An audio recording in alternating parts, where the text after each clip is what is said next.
Hi everybody, my name is Carri. I run Traveling Pony Studio, which is a small crochet business, and welcome back to another video.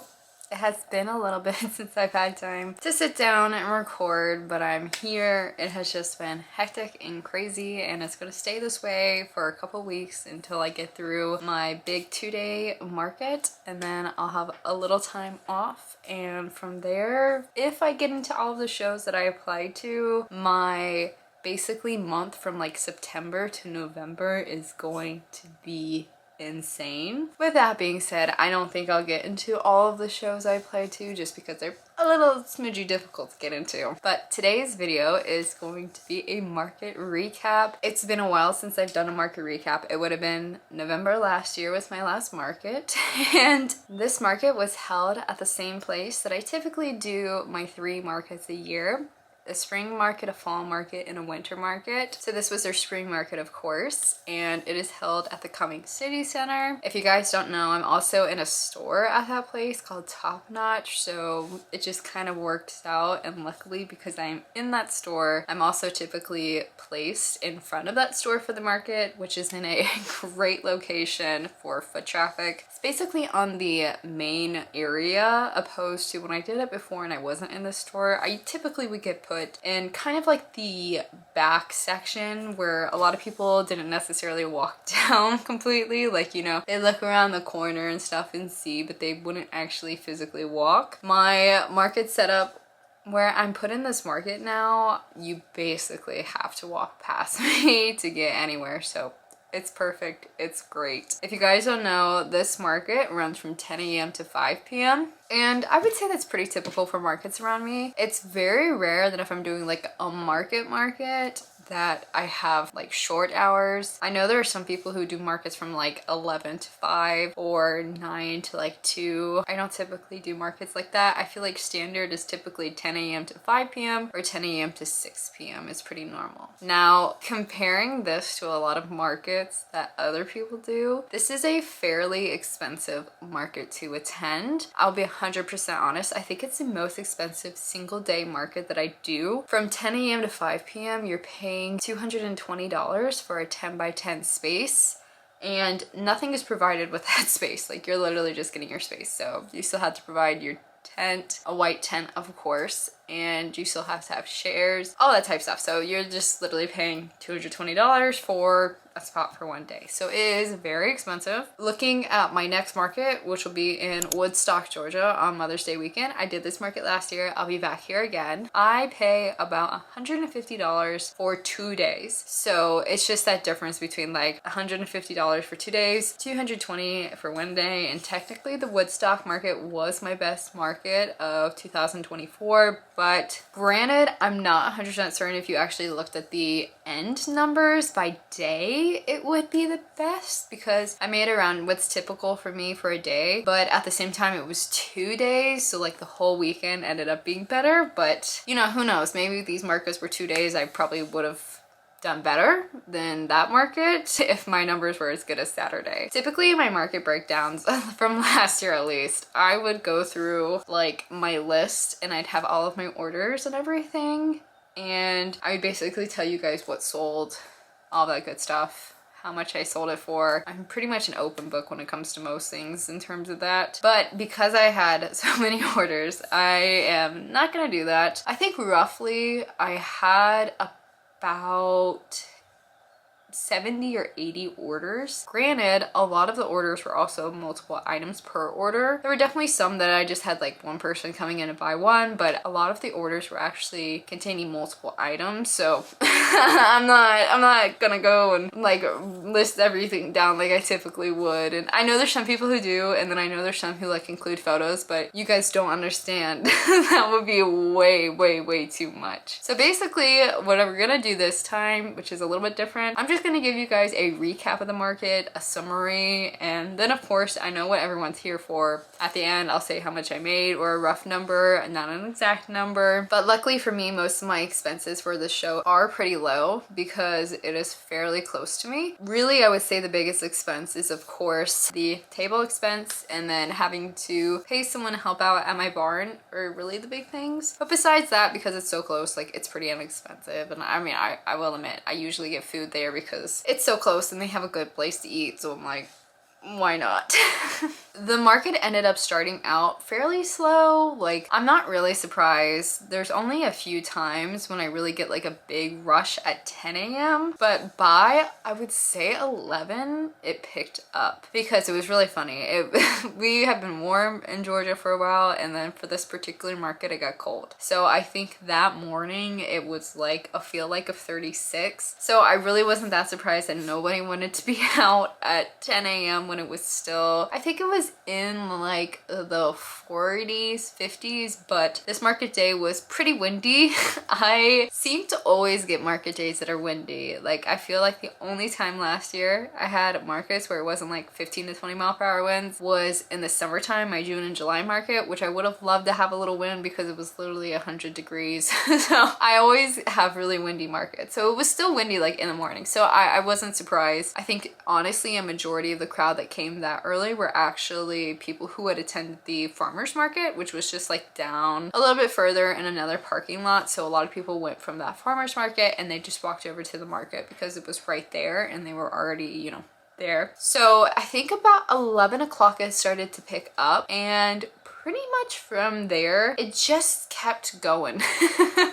I don't really think it ever slowed down, but like when I say that, being busy can be defined by so many things. And for this particular market, it was like I would have these breaks of like not really that much, and then I would just have like 7 people show up to the tent wanting to buy things. So you'd be rushing trying to check all these people out, and then all of a sudden you like get through them, and then you have like 1 or 2 people trickling in. So what I would say was like a lot of really big groups buying a lot of items, and then there'd be like a little calmer time, and then a really big group, and then a really calm, and then a big group. So it was just different opposed to being like constantly busy with a smaller amount of people. But at the same time, there's too many people for me to even like sit down and crochet. I always bring acrylic yarn to crochet flowers. I don't bring plush yarn to markets because for the most part all of my flowers that I do are so repetitive that like if I get stopped midway through crocheting, I can usually figure out what I'm doing, but I don't like to do that for plushies. It's so easy for me to mess up my stitch count when I get distracted at a market. So flowers are the way to go, but I honestly wasn't able to crochet anything because it was still pretty hectic, if I'm being honest. It was just a different kind of hectic. And then as the day went on, having the wind factoring in, and then some of my plushies were like flying away on me and I kept having to run after them.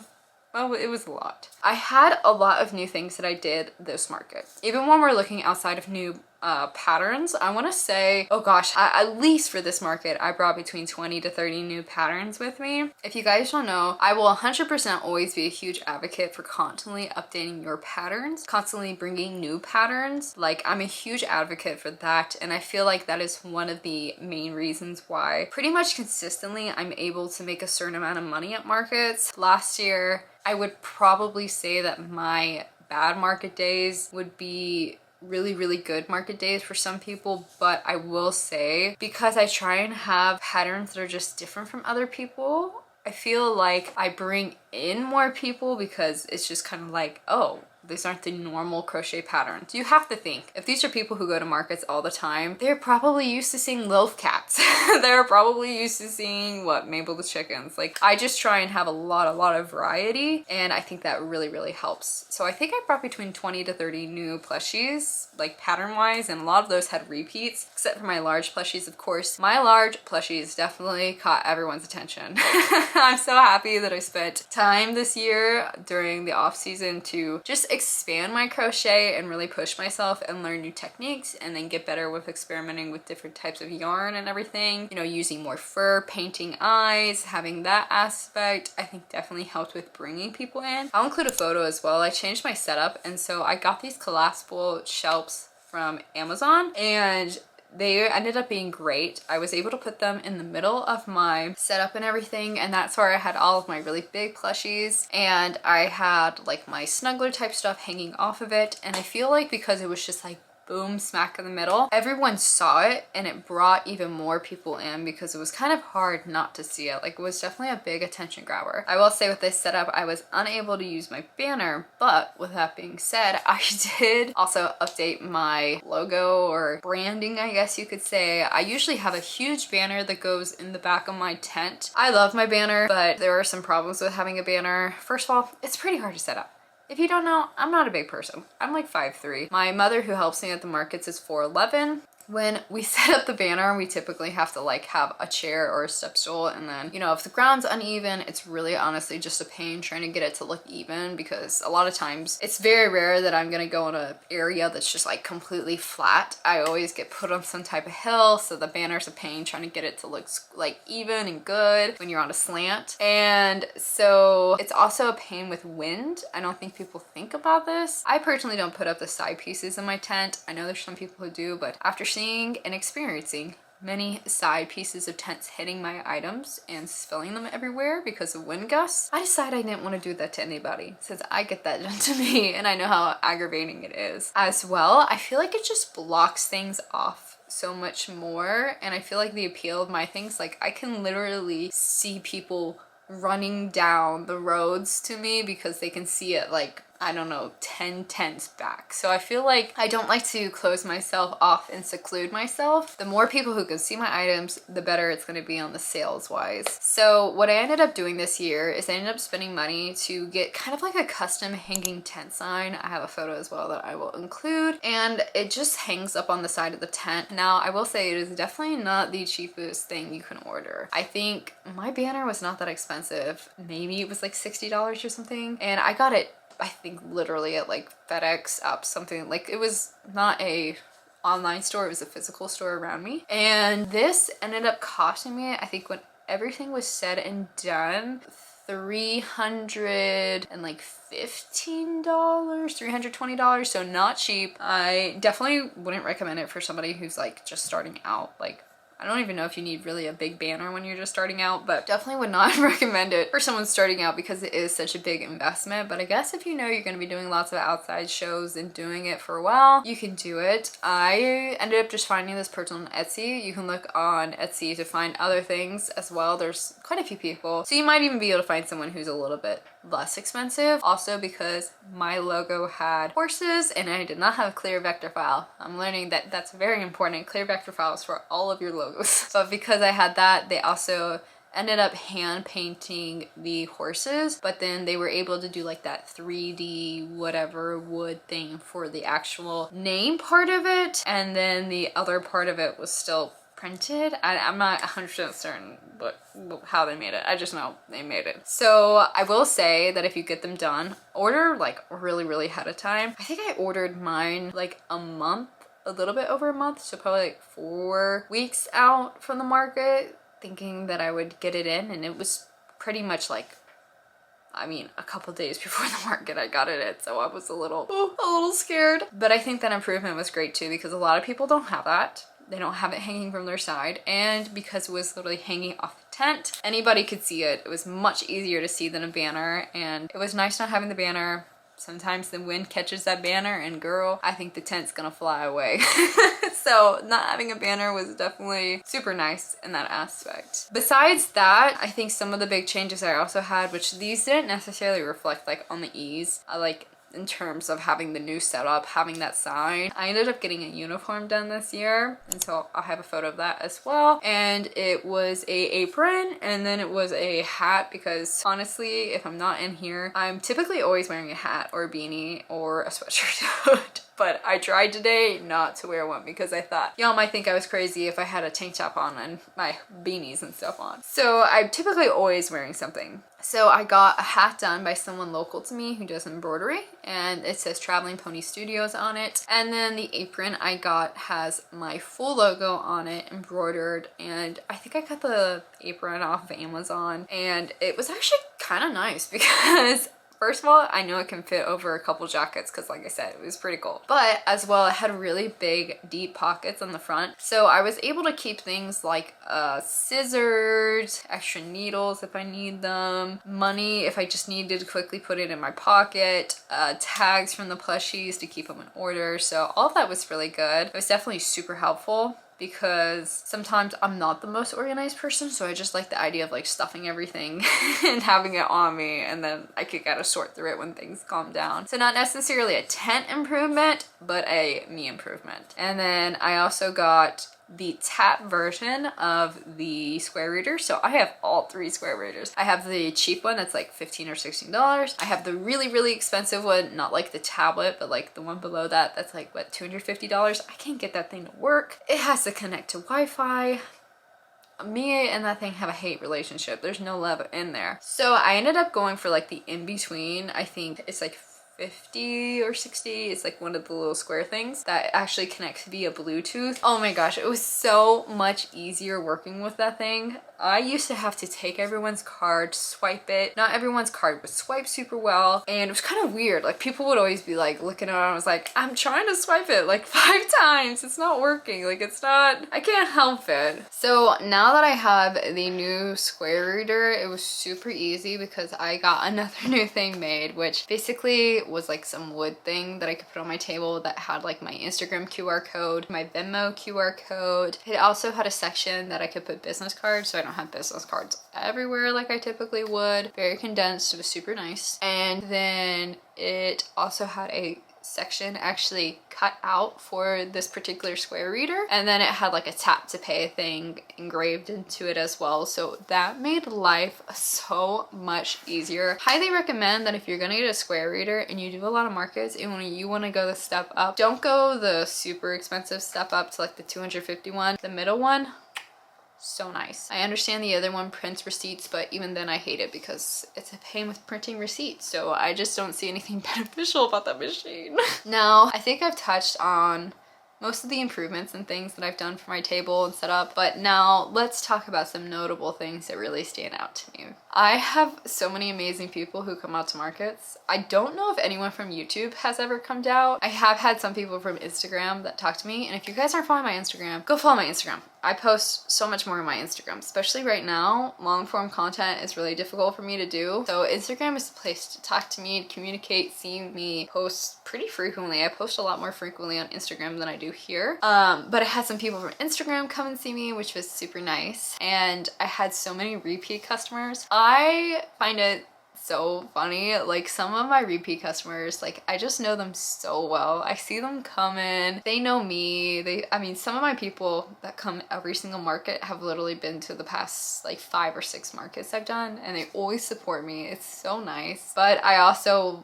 try, like especially this past winter, to like make things that I think they'll like. So I have this one little girl who always comes and she has money that she makes from cleaning at a church, and so she usually doesn't have a ton of money. It's usually just like $10, $15, sometimes a little bit less. So like this time I purposely went out of my way to make some $10 items so that she could have more options, because typically I don't have a lot of $10 stuff or like really cheap stuff. So I started making stuff that's like more for her. So she loved it. Her parents were so appreciative of it that she was able to go through the $10 bin and pick out more things for her. So I thought that was great. I had a lot of repeat customers, like I said. It was so nice seeing them.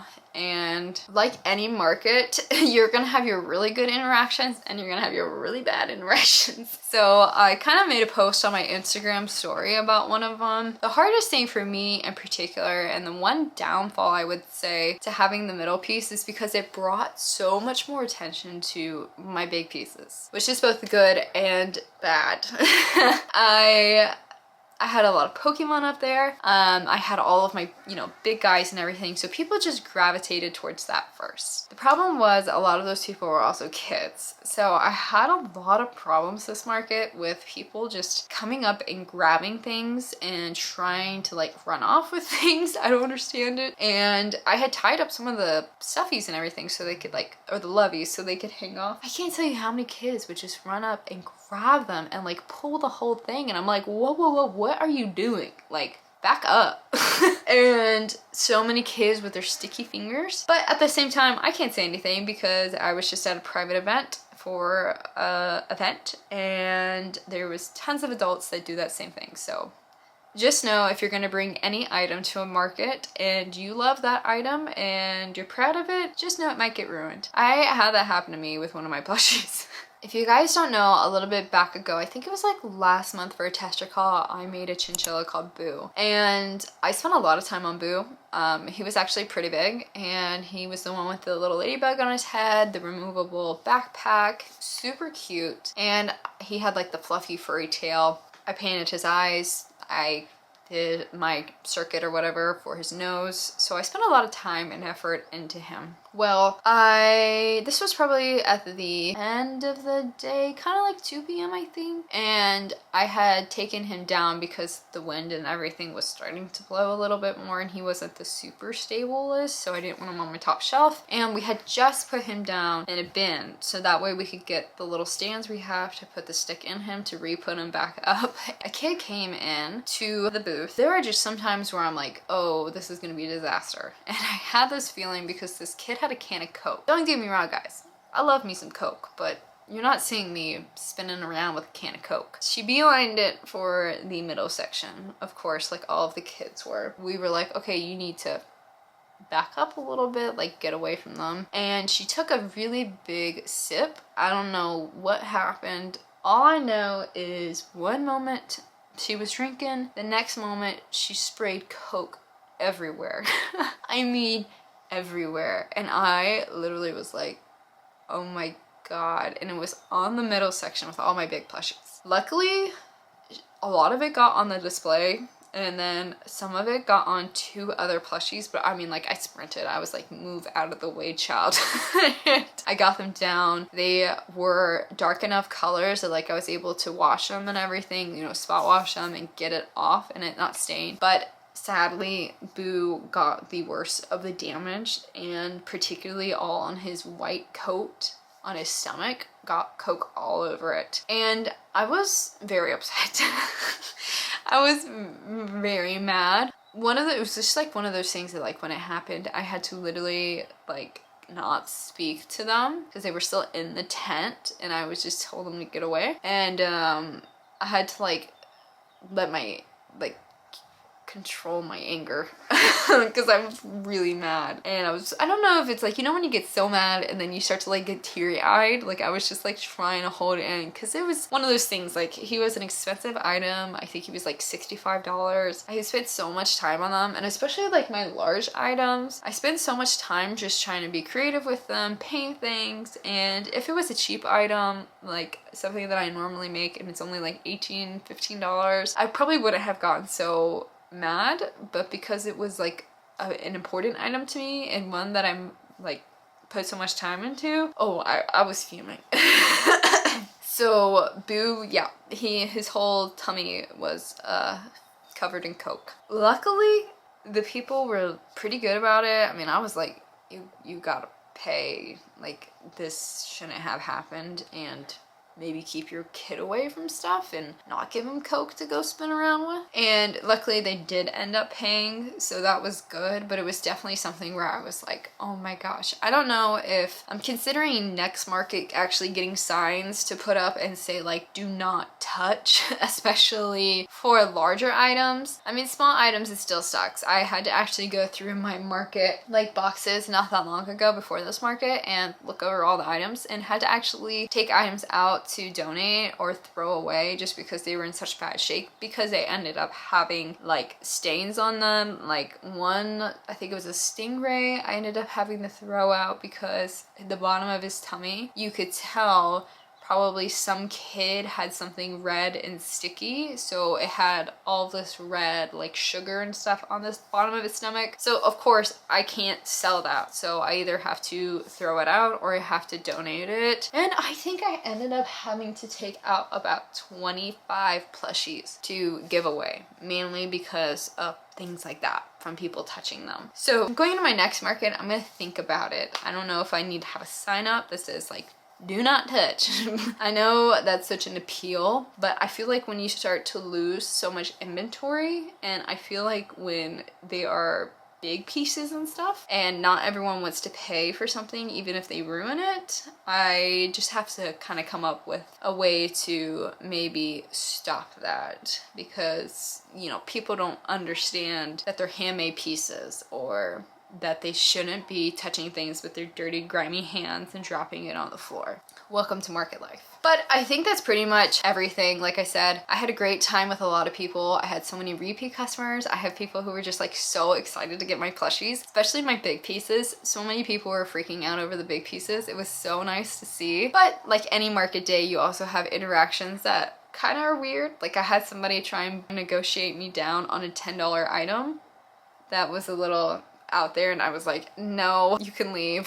But it was still a great day. It was a beautiful day besides the wind. And now I'm looking forward to my next market, which is in Woodstock, like I said. But of course, what everyone wants to know, the amount of money that I ended up making. In total, I made a little bit over $2,500. Now, surprisingly, this is actually pretty good. I would actually say, compared to my winter market that I did last year at the same location, I was surprised because of the fact that I kind of thought that market season would be a little bit weird this year just with everything happening in the world. But I will say I made a ton of sales on large pieces. Pokemon were super popular. Some of my other things, like I sold my Jester Sprite, and if you guys can't tell, I actually sold my Koi Fish Dragon. Somebody contacted me on Instagram and bought it before the market. So I was just really surprised that a lot of my expensive, like $70, $60 items were moving as well as they did. I mean, granted, I still sold lots of small items, but seeing the big items definitely surprised me because I had like one guy come in and spend like $300 on Pokemon and stuff. And so that was just like crazy to see. But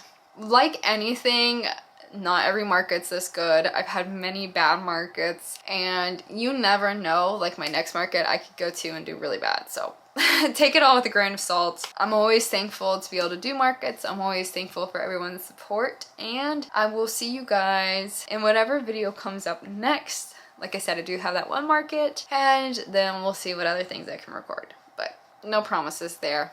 But I hope you guys have a great rest of the day, and I'll see you guys in the next video. Bye!